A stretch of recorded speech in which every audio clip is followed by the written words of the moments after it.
Hello everyone, welcome to all of you. Let's learn smart approach of solving the questions from the eigenvalues and eigenvector. Let's check it out. तो सबसे पहले बात करेंगे golden rule of eigen values. जब भी आपके पास कोई भी क्वेश्चन आइगन वैल्यू से रिलेटेड आए ना, तो ये दो रूल ना हमेशा पकड़ के रखो। ऑलमोस्ट 98% क्वेश्चंस आपके आइगन वैल्यू के ना इन दो रूल से हो जाने वाले हैं सॉल्व एवरी टाइम बच्चों। तो सबसे पहले रूल है हमारे पास, सम ऑफ आइगन वैल्यूज हमेशा होता है ट्रेस ऑफ द मैट्रिक्स के इक्वल। ट्रेस मतलब हो गया sum of the principal diagonal के इक्वल। और सेकंड होता है product of eigen values always equal to determinant of the matrix. ये दो गोल्डन रूल आपको हमेशा हेल्प करने वाले हैं, ठीक है। नाउ अब बात करते हैं हम की पॉइंट। मैंने आपको इस वीडियो के अंदर में आपको दो चीजें बताने वाली हूं। पहला तो है गोल्डन रूल और सेकंड है की पॉइंट। इन तीन चीजों को अगर आप पकड़ के रखेंगे ना, तो almost every question of eigen value आप बहुत बहुत इजीली सॉल्व कर सकते हैं। तो यहां है, और इस पे बेस्ड तो क्वेश्चन मल्टीपल टाइम आया है। इन दो जो गोल्डन रूल्स है इन पे बेस्ड भी क्वेश्चन आया है बहुत बार गेट एग्जाम के अंदर, और इस पे बेस्ड क्वेश्चन भी पूछा गया है गेट एग्जाम में। Even in the 2024, 23, in the 25 also पूछा गया है क्वेश्चन, ठीक है। मजेदार चीज तो क्या है, बहुत बेसिक सा रूल है कि अगर लैम्डा आइगन वैल्यू है मैट्रिक्स ए की, तो लैम्डा स्क्वायर होने वाली है आइगन वैल्यू ए स्क्वायर की। लैम्डा क्यूब हो जाएगी आइगन वैल्यू ए क्यूब की। लैम्डा पावर 4 हो जाएगा ए पावर 4 का। लैम्डा इनवर्स हो जाएगा ए इनवर्स का। लेकिन आइगन वेक्टर, अगर आपने बोला कि लैम्डा आइगन वैल्यू है मैट्रिक्स ए की, तो इस केस में आइगन वेक्टर आपका एक्स ही रहा।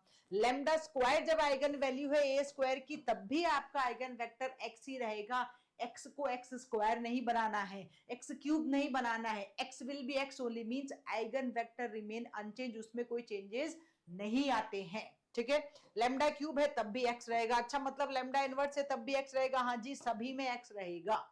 ओके चलो, इस पे बेस्ड इंटरेस्टिंग सा क्वेश्चन देखते हैं जो सिविल 2025 में पूछा गया था, और आई एम डैम श्योर बच्चों ने इसको ना ऐसे उड़ाया होगा, जस्ट ऐसे, क्योंकि इतना basic question, concept based question है। यहां इंपॉर्टेंट थिंग है अप्रोच। तभी तो हम बात कर रहे हैं कि स्मार्ट अप्रोचेस भी आपके लिए एज ए ट्रिक काम करती है। तो स्मार्ट अप्रोच को पकड़ के चलोगे, क्वेश्चन को बहुत इजीली सॉल्व कर सकते हो। तो क्वेश्चन बोल रहा था, यहां देखते आओ, रीड करेंगे क्वेश्चन को। क्वेश्चन बोल रहा था कि lambda is an eigenvalue of A, ठीक है। करस्पॉन्डिंग आइगन वेक्टर उसका एक्स है। Let X is also the eigenvector of B A minus 2i। तो बताओ इसकी आइगन वैल्यू क्या है। एक इंपॉर्टेंट बात बताऊं ना, अगर इन्होंने यहां नहीं भी लिखा होता ना कि x is also an eigen vector, तो भी हम समझ जाते हैं कि भाई ये जो मैट्रिक्स बी आप बना रहे हो, जो कि ए से बन रही है, उसका आइगन वेक्टर x ही होने वाला है। बट आपकी इजीनेस के लिए क्वेश्चन में लिख दिया है कि there is no need of confusion, ठीक है जी। तो सिंपल सी बात उन्होंने बोली है, ऐसा लिखते हैं हम थोड़ा सा कलर चेंज करके, ठीक है। क्वेश्चन ने बोला है कि लैम्डा जो है आइगन वैल्यू है मैट्रिक्स ए की, ठीक है जी।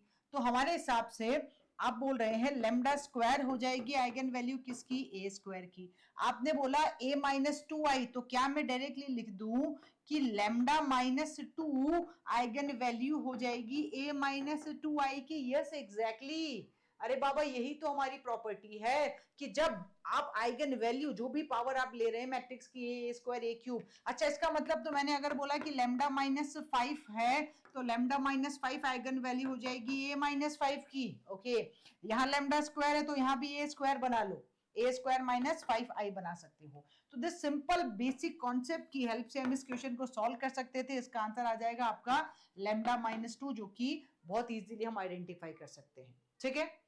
अब देखते हैं और इंटरेस्टिंग क्वेश्चन। इस तरह का क्वेश्चन भी गेट 2025 में पूछा गया था, अर्लियर भी पूछा गया बहुत बार। और ना लिख के ले लो बच्चों, अगर आप गेट एग्जाम में जाने वाले हो, अगर आप गेट एग्जाम में अपियर होने वाले हो, तो there is a great chance कि वन श्योर शॉर्ट क्वेश्चन आपको मिलने वाला है आइगन वैल्यू से, ठीक है। तो यहां इसीलिए हम इस क्वेश्चन को देखते हैं, मजेदार क्वेश्चन है, बहुत इजीली सॉल्व कर सकते हैं। सिमिलर पैटर्न ऑफ क्वेश्चन 2025 में पूछा गया था। Let A be a 2x2 matrix जिसके एलिमेंट्स, तो सबसे पहले ना मैट्रिक्स ए बना लो। मैट्रिक्स ए जब आप बनाओगे तो A11, A12 और A21 1 है। तो A11, A12 और A21 1 है। A22 आपके पास -1 है। ये मैट्रिक्स मेरी ए होगी, ठीक है। और आप बोलते हैं कि अब बताइए आइगन वैल्यूज किसकी, मैट्रिक्स ए पावर 19 की। तो अब ऐसा नहीं करना, there are lots of students, बहुत सारे ना मासूम बच्चे होते हैं, वो करना स्टार्ट कर देंगे। अच्छा मैम ये a है ना, a पावर 2, a मतलब a square a cube a power 19, वो बच्चे निकाल लेते हैं लिटरली मल्टीप्लाई करके, और फिर बताते हैं अच्छा मैम इसकी आइगन वैल्यू ये है। रुक जाओ भाई रुक जाओ, ऐसा करने की जरूरत बिल्कुल नहीं है। तो क्या करें, आओ बताते हैं आपको क्या करना है। मैट्रिक्स ए आपके पास है, चलो दोबारा लिख लेते हैं, विच इज 1 1 1 और -1। अब क्या करें, अब यहां से निकालो आइगन वैल्यू। अरे मैम कैसे निकालेंगे, हमको तो आता ही नहीं है। रुको ना, अभी सिखाते हैं, अभी के अभी सिखाते हैं। ठीक है सुनो, तो क्या करेंगे मैम, अभी आपने गोल्डन रूल बताया। जी हाँ, गोल्डन रूल मतलब फर्स्ट ऑफ ऑल जब भी क्वेश्चन आइगन वैल्यू का है तो खुद से दो क्वेश्चन पूछ लो, क्या कि मैं इस गिवन मैट्रिक्स का सम ऑफ आइगन वैल्यू निकाल सकती हूँ और प्रोडक्ट ऑफ आइगन वैल्यू निकाल सकती हूँ। अगर ये दो चीजें निकाल ली तो क्वेश्चन वही खत्म हो जाएगा, लिख के ले लो। ठीक है जी, तो सम निकालेंगे मैम, तो यहाँ सम पे जब हम जाएंगे तो सम बन जाएगा 1 - 1 मतलब 0 0। ओके, और प्रोडक्ट की जब हम बात करेंगे तो प्रोडक्ट क्या बनने वाला है, प्रोडक्ट बनेगा डिटरमिनेंट, तो -1 और -1 हो गया -2। अब आओ बच्चों क्लास 6 के अंदर, क्या बात करते हो जी हाँ। अब अगर ये क्वेश्चन में किसी 6 क्लास के बच्चे से पूछूं ना, तो वो भी मुझे सही आंसर देगा। तो भाई आप तो इंजीनियरिंग स्टूडेंट हो, आप तो दोगे ही दोगे। क्या करना है, सम 0 है, प्रोडक्ट -2 है, कैसे पता करें, यूनिवर्स में जितने नंबर होते हैं उसमें से उठाओ दो ऐसे नंबर जिनको ऐड करने पे 0 आए, प्रोडक्ट करने पे -2 आए। मैडम क्लिक नहीं हो रहा है, यही तो दिक्कत है। अच्छा ठीक है रुक जाओ भाई, क्लिक नहीं हो रहा है तो उसका भी इलाज है, क्या है, ऑप्शंस। अरे वाह, ऑप्शंस पे नजर डालो जरा, ऑप्शंस आपको ना हिंट देंगे ऑटोमेटिकली। ठीक है, ये बन रहा है, नहीं ये नहीं बनेगा, यहां कुछ दिख रहा है, क्या दिख रहा है, कुछ तो दिखाई दिया, √2 -√2। जी हाँ, क्लिक हुआ दिमाग में कि सम हो सकता है। जब हम दो ऐसी वैल्यूज लें तो सम मुझे मिलेगा 0। जब मैंने √2 +√2 और -√2 किया, सम 0 हो जाएगा। जब मैंने प्रोडक्ट बनाया √2 और -√2 का, तो प्रोडक्ट मेरा -2 हो जाएगा। सेटिस्फाई हो गया, बिल्कुल हो गया। इसको कैरी कर सकते हैं 100%, 100% कर सकते हो। ठीक है जी, क्या करेंगे, सम ले लिया, प्रोडक्ट ले लिया। इसका मतलब मुझे ये पता चल गया कि आइगन वैल्यू, ये जो मैट्रिक्स ए आपने दी थी उसकी आइगन वैल्यू मुझे मिल चुकी है, क्या, ±√2। बट क्वेश्चन ने तो मुझे ये नहीं पूछा, क्वेश्चन ने पूछा कि ए पावर 19 की आइगन वैल्यू निकालो। ओहो, ए पावर 19, जी हाँ। तो क्या करना है, कुछ नहीं करना है, अभी तो समझाया। क्या समझाया कि लैम्डा अगर आइगन वैल्यू है ए की तो लैम्डा स्क्वायर होगी, ए स्क्वायर की लैम्डा क्यूब होगी, ए क्यूब की, इसका मतलब लैम्डा पावर 19 हो जाएगी, ए पावर 19 की। क्वेश्चन यही खत्म। ओके, तो चलो आओ यहाँ आते हैं हम, अब यही लिख लेते हैं। चलो, तो यहाँ बन जाएगा हमारे पास a पावर 19 मतलब लैम्डा जो ±√2 है उसकी पावर 19 मेरे पास डायरेक्टली आइगन वैल्यूज हो जाएंगी किसकी, मैट्रिक्स a पावर 19 की। तो these will be the eigen values of a power 19। लेकिन ना ऑप्शन तो ऐसे नहीं दिए, तो ठीक है सॉल्व कर लेते हैं ना। तो ये क्या बन जाएगा, इसको लिखो ±√2 की पावर 18, और यहाँ एक ना ±√2 साथ में लिख दो।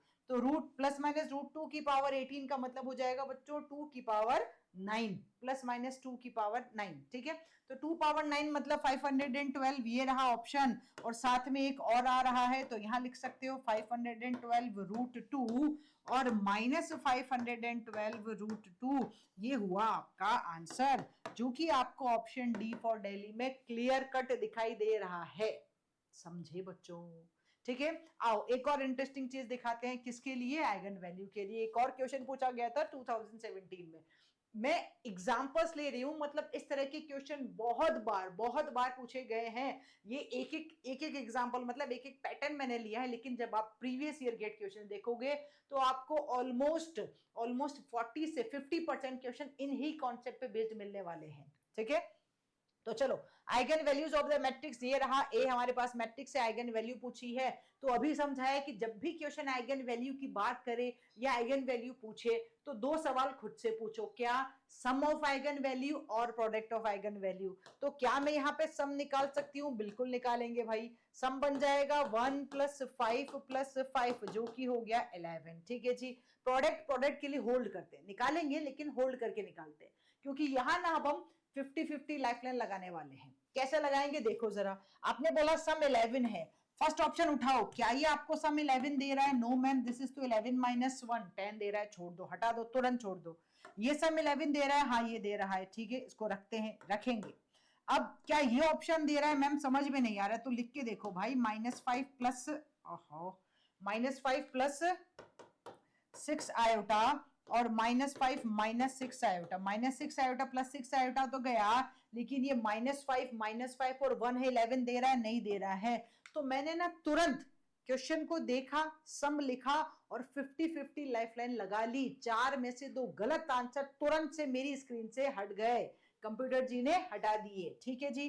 तो अब ये हो सकता है, हाँ इसका सम दिख रहा है आपको, देखो जरा, 1 + 5 + 6 आयोटा और +5 - 6 आयोटा, तो सम 11 बन रहा है। तो या तो मेरा आंसर सी होगा या फिर डी होगा, बट हम पता नहीं कर पा रहे हैं, क्या करें? सम से कुछ रिजल्ट मिला, लेकिन प्रोडक्ट से फाइनल आंसर मिलेगा। तो चलो प्रोडक्ट निकाल देते हैं। अब आते हैं प्रोडक्ट पे। प्रोडक्ट मतलब हो गया डिटरमिनेंट, तो चलो ना यही निकालते हैं डिटरमिनेंट।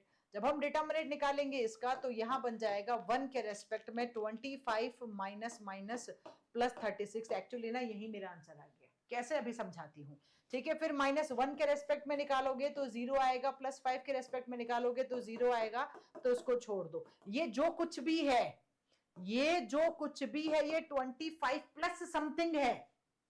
सुनना, ये जो कुछ भी मेरा आंसर है, ये 25 प्लस समथिंग है। हाँ जी, जब आप इस ऑप्शन पे आ रहे हो, ऑप्शन डी पे नजर डालो बच्चों। ऑप्शन डी में प्रोडक्ट कितना हो रहा है? प्रोडक्ट मतलब ma'am product of eigen values 5 × 5 × 1, जो कि 25 हो रहा है। और मेरे पास जो रिजल्ट आ रहा है डिटरमिनेंट का, वो 25 प्लस समथिंग है। ऑल्दो हम कैलकुलेट करके लिख सकते हैं, बट नहीं लिखोगे तो भी तो दिख रहा है ना भाई, तो भी दिख रहा है कि ये तो आंसर नहीं है। अब क्या बचा? बचा C4 चेन्नई।